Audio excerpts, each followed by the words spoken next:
अस्सलाम वालेकुम। एक ऐसा सफर जो हर साल लाखों लोगों की जिंदगी को हमेशा के लिए बदल देता है। जी हाँ, आज हम बात करने वाले हैं हज की। इस पूरे मुकद्दस सफर को हम कदम ब कदम समझेंगे। तो चलिए शुरू करते हैं। कभी सोचा है कि दुनिया का सबसे बड़ा और सबसे गहरा रूहानी सफर कौन सा हो सकता है? तो इसका जवाब है हज। ये सिर्फ एक सफर नहीं है, बल्कि लाखों मुसलमानों के लिए एक ऐसा तजुर्बा है जो उनकी जिंदगी बदल देता है। तो इस पूरे सफर को आसानी से समझने के लिए हमने इसे 5 हिस्सों में तकसीम किया है। हम शुरू करेंगे हज के बुनियादी मकसद से, फिर देखेंगे कि इहराम की तैयारी कैसे होती है। इसके बाद हज के जो मेन अरकान हैं उन पर बात होगी, फिर जो आखिरी काम होते हैं और हज कैसे मुकम्मल होता है, और बिल्कुल आखिर में हम हज की अहमियत पर गौर करेंगे। तो चलिए सबसे पहले हिस्से से शुरू करते हैं। आखिर हज है क्या और इसका असल मकसद क्या है? देखें, हज बुनियादी तौर पर मक्का सऊदी अरेबिया का एक सालाना इस्लामी सफ़र है जो मुसलमानों के लिए, जैसा कि हम सब जानते हैं, सबसे मुक़द्दस शहर है। मगर ये सिर्फ एक सफ़र नहीं है, बल्कि ये एक बहुत ही अहम मजहबी फरीज़ा है। ये हर उस मुसलमान पर लाजिम है जो जिस्मानी तौर पर सेहतमंद हो और माली तौर पर इसकी इस्तिताअत रखता हो। और हज की अहमियत कितनी है, इसका अंदाज़ा इस बात से लगाएं कि ये इस्लाम के 5 बुनियादी सुतूनों में से एक है। मतलब शहादा, नमाज, ज़कात, रोज़ा और फिर हज। ये ईमान की तकमील के लिए एक लाजमी, एक निहायत ज़रूरी जुज़ हैं। अच्छा जी, तो अब आते हैं इस सफ़र के सबसे पहले और बहुत ही अहम कदम पर, तैयारी और एहराम। ये वो हालत है जहां से एक हाजी अपने आप को न सिर्फ बाहर से बल्कि अंदर से भी इस अजीम इबादत के लिए तैयार करता है। तो ये एहराम आखिर है क्या? ये असल में पाकीज़गी की एक खास रूहानी हालत है। हज के अरकान शुरू करने से पहले इसमें दाखिल होना ज़रूरी है। और इसका लिबास बिल्कुल सादा, सिर्फ 2 सफ़ेद बेसिली चादरें। इस सादगी के पीछे एक बहुत ही खूबसूरत फ़लसफ़ा है कि अमीर हो या गरीब, बादशाह हो या फ़कीर, सब अल्लाह के सामने एक जैसे, बिल्कुल बराबर नजर आएं। अब जब कोई इहराम की हालत में होता है तो कुछ पाबंदियां भी होती हैं, जैसे कि नाखून या बाल नहीं काटे जा सकते हैं, कोई खुशबू नहीं लगाई जाती, और लड़ाई झगड़े से तो बिल्कुल दूर रहना होता है। हाँ, कुछ चीज़ों की इजाज़त ज़रूर है, जैसे नहाना या धूप से बचने के लिए छतरी इस्तेमाल करना। इस सब का मकसद क्या है? मकसद ये है कि दुनियावी चीज़ों से ध्यान बिल्कुल हट जाए और पूरी तवज्जो सिर्फ और सिर्फ अल्लाह की तरफ हो।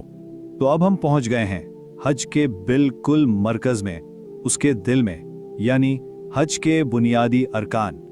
ये वो अमाल हैं जो अंबिया के नक्शे कदम पर चलते हुए अंजाम दिए जाते हैं। मक्का पहुंचने के बाद सबसे पहला काम क्या होता है? वो है तवाफ़े कुदूम, यानी अराइवल तवाफ। ये वो पहला जबरदस्त लम्हा होता है जब एक हाजी की नजर काबा पर पड़ती है और वो उसकी अजमत के सामने आजिज़ी से झुक जाता है।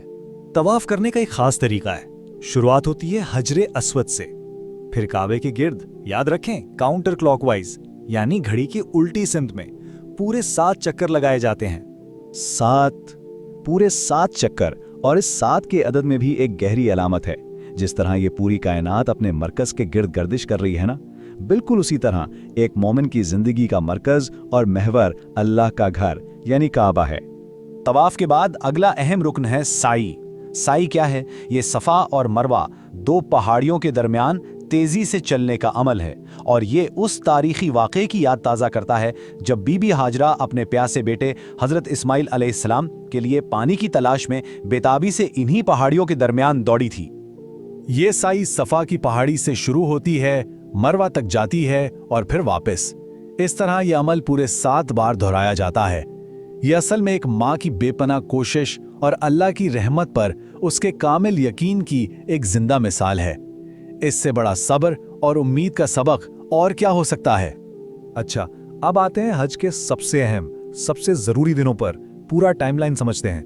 8 जिलहज को तमाम हाजी मिना का रुख करते हैं। 9 जिलहज, यह है हज का सबसे अहम दिन, यौम अराफा। मैदान अराफात में क़याम करना हज का सबसे बड़ा बुनियादी रुकन है। फिर वहाँ से रात मुज़दलिफ़ा में गुजारी जाती है और उसके बाद 10, 11 और 12 जिलहज को मिना में कुर्बानी और रमी जैसे बाकी अरकान अदा किए जाते हैं। तो अराफात के दिन के बाद सफ़र अब अपने इख्तिताम की तरफ बढ़ता है। चलिए अब उन अफ़ाल को देखते हैं जो इस अजीम सफ़र की तकमील की निशानी हैं। इस मरहले का एक बहुत ही अहम हिस्सा है रमी अल जमरात। इसका मतलब है शैतान को कंकरियां मारना। ये मिना में 3 सतूनों पर कंकरियां मारने का एक अलामती अमल है। इससे हजरत इब्राहीम अलैहिस्सलाम की सुन्नत को याद किया जाता है और अपने अंदर के शैतानी वसवसों को रद्द करने का अज़्म दोहराया जाता है। हज की तकमील में 3 और अहम काम शामिल हैं। पहला, कुर्बानी, जो हजरत इब्राहीम अलैहिस्सलाम की जबरदस्त इताअत की याद दिलाती है। दूसरा, सर के बाल मुंडवाना या छोटे करवाना, जो गुनाहों से पाक होकर एक नई जिंदगी की शुरुआत की अलामत है। और तीसरा, तवाफ इफादा। इस तवाफ के बाद हाजी एहराम की पाबंदियों से आजाद हो जाता है। और मक्का से रुखसत होने से बिल्कुल पहले आखिरी अमल होता है तवाफ वदा। इसका मतलब है अलविदाई तवाफ। ये अल्लाह के घर को अलविदा कहने का लम्हा है, इस अजीम सादत पर शुक्र अदा करने का और दिल से ये दुआ करने का कि या अल्लाह यहाँ दोबारा बुलाना। ये वाकई एक बहुत ही पुरहम, बहुत ही जज्बाती लम्हा होता है। तो चलिए अब हम अपने आखिरी हिस्से पर आते हैं। इतना कुछ करने के बाद आखिर हज की असल अहमियत क्या है? ये सफर एक इंसान पर, उसकी रूह पर क्या असर छोड़ जाता है? जैसा कि कहा जाता है, ये एक रूहानी सफ़र है जो रूह को पाक करता है, पिछले गुनाहों को मिटा देता है और इत्तेहाद को परवान चढ़ाता है। ज़रा तसव्वुर कीजिए, दुनिया के हर कोने से लोग, अलग अलग रंग, नस्ल, ज़बान, लेकिन सब एक ही सादा लिबास में एक ही मकसद के लिए एक साथ खड़े हैं। क्या इससे बढ़कर इंसानी बराबरी को कोई और खूबसूरत मंजर हो सकता है? और हाँ, जब कोई हज मुकम्मल कर लेता है तो मर्द को हाजी और औरत को हज्जा का एक एजाजी लक़ब मिलता है। ये लक़ब सिर्फ एक नाम नहीं है, बल्कि उनके इस अजीम रूहानी सफ़र की कामयाबी पर मुआशरे में उनके लिए इज्जत और एहतराम की एक अलामत बन जाता है।